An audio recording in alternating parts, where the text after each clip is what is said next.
Hello, my friends. This is Becca from Becca Harkins Art, and I am back for another painting. I do apologize about not having a video released last weekend. I really did myself in with Wave Week, and then right after that I had a show to get ready for, and I was exhibiting at a show last weekend, and I just didn't have enough time to prepare a video for you.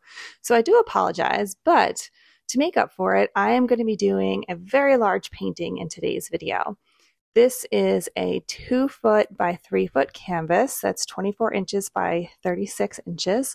And I have prepared a custom base for this painting.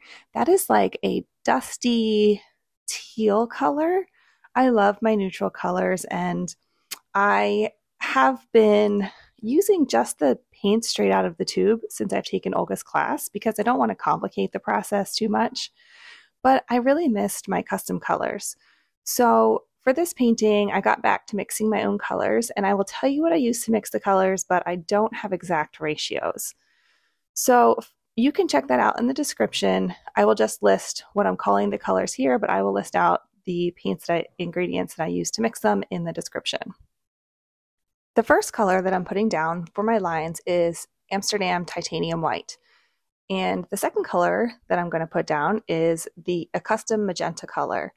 One thing to note, if you have taken Olga's Sobeys secret pouring mix class, all of the colors that I'm using today are mixed according to her group 2 combination. I'm going for lots of flow and little to no cells. So if you want to use this color combination, just know it's all group 2. And if you want to take Olga's class, I will put a link as well as a promo code for 10% off in the description. I do highly recommend it. I've had a great time learning her class, learning the way that she pours and using her pouring mediums, as well as just getting this beautiful transparencies and beautiful flows, that a look that I was not able to achieve with floetrol.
Thanks so much for joining me today. If you found value in this video, please like, share, subscribe, all the things, and I will see you for the next one.